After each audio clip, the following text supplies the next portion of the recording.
Welcome to டிபாஸ் hub. இன்றைக்கி நம்ம chocolate cake குக்கரில் எப்படி வீட்டிலே ஈஸியாக செய்யலான்னு பார்க்கலாம் வாங்க. பாருங்கள் எவ்வளோ சாஃப்டாக ஜூஸியாக இருக்குன்னு. அதுக்கு முதல்ல 3 முட்டையை எடுத்து இந்த மாதிரி ஒரு விஸ்கை வச்சு நல்லா கலந்து விட்டுக்கோங்க.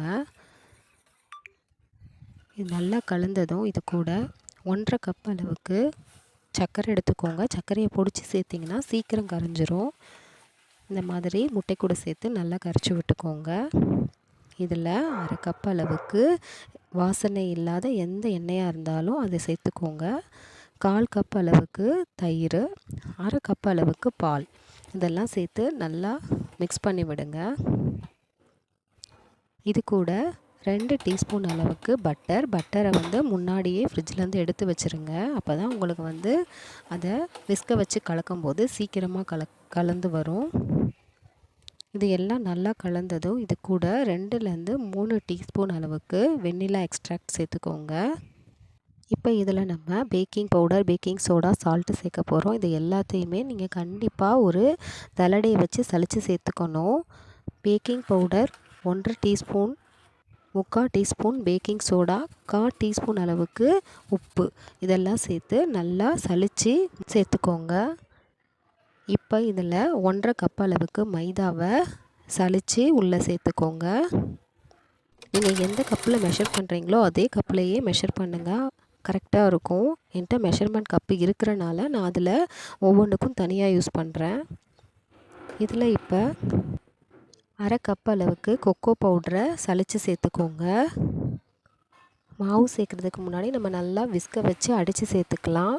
ஆனால் மாவு சேர்த்ததுக்கப்புறம் விஸ்கை வச்சு கிளறாமல் மெதுவாக இந்த மாதிரி கிளறணும். அப்போ தான் கேக்கு நல்லா சாஃப்டாக வரும். இப்போ பாருங்கள், இந்த மாதிரி நல்லா எல்லாம் மிக்ஸ் ஆகிற அளவுக்கு கலந்தாச்சு. இப்போ நம்ம சாக்லேட் கேக் செய்கிறதுக்கான பேட்டர் ரெடி ஆயிடுச்சு. இதுக்கப்புறம் நம்ம ஒரு குக்கரில் இந்த மாதிரி உப்பை போட்டு வச்சுக்கோங்க. நான் ஆல்ரெடி யூஸ் பண்ண உப்பை போட்டிருக்கேன், அதனால் கொஞ்சம் கட்டி கட்டியாக இருக்குது. அதெல்லாம் உடச்சி விட்டு குக்கரில் நல்லா அடியில் பரப்பி விட்டுட்டு மூடியில் கேஸ் கட்டும் இருக்கக்கூடாது, விசிலும் போடாமல் க்ளோஸ் பண்ணி சிம்மில் வச்சு ஒரு 10 நிமிஷத்துக்கு ப்ரீ ஹீட் பண்ணிக்கோங்க. அதுக்குள்ளே நம்ம போய் கேக்கு எந்த டின்னில் செய்ய போகிறோமோ அந்த டின்னை க்ரீஸ் பண்ணி வச்சிடலாம். கொஞ்சமாக பட்டரோ எண்ணெயோ சேர்த்து இந்த மாதிரி எல்லா இடத்துலையும் பரப்பி விடுங்க. பரப்பி விட்டுட்டு அதில் 1 டீஸ்பூன் அளவுக்கு மாவு சேர்த்து அதை எல்லா இடத்துலையும் இந்த மாதிரி சுற்றி விட்டிங்கன்னா அதில் ஒரு கோட்டிங் மாதிரி ஃபார்ம் ஆகிடும். இது எதனாலனா கேக்கு நமக்கு ஈஸியாக வர்றதுக்காக. இதுக்கப்புறம் இதில் நம்ம ரெடி பண்ணி வச்சுருந்த மாவை சேர்த்துக்கோங்க. நீங்கள் வச்சுருக்க டின்னில் பாதி அளவுக்கு தான் கேக்கு மாவு இருக்கணும், ஏன்னா அது பொங்கி வரும்போது அப்போ தான் கரெக்டாக இருக்கும். இதை இந்த மாதிரி 2-3 டைம் தட்டி விட்டுக்கோங்க.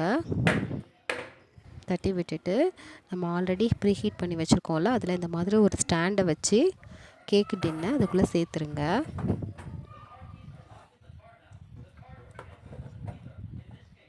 இப்போ குக்கரை கேஸ்கட் இல்லாமல் க்ளோஸ் பண்ணி சிம்மில் வச்சு 45 மினிட்ஸ்லேருந்து 50 மினிட்ஸ்க்கு அதை அப்படியே விட்டுருங்க. 45 மினிட்ஸ்க்கு அப்புறம் திறந்து பார்த்தீங்கன்னா கேக் நல்லா பாருங்கள், நம்ம பாதிக்கு தான் ஊற்றி வச்சுருந்தோம் மாவு, இப்போ பொங்கி இந்த அளவுக்கு வந்துருச்சு.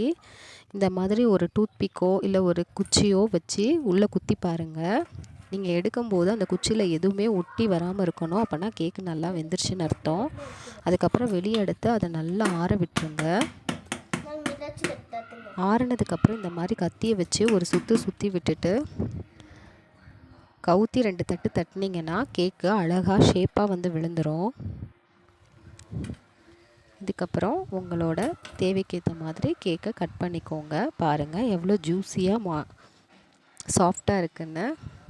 ட்ரை பண்ணி பாருங்கள். தேங்க்யூ.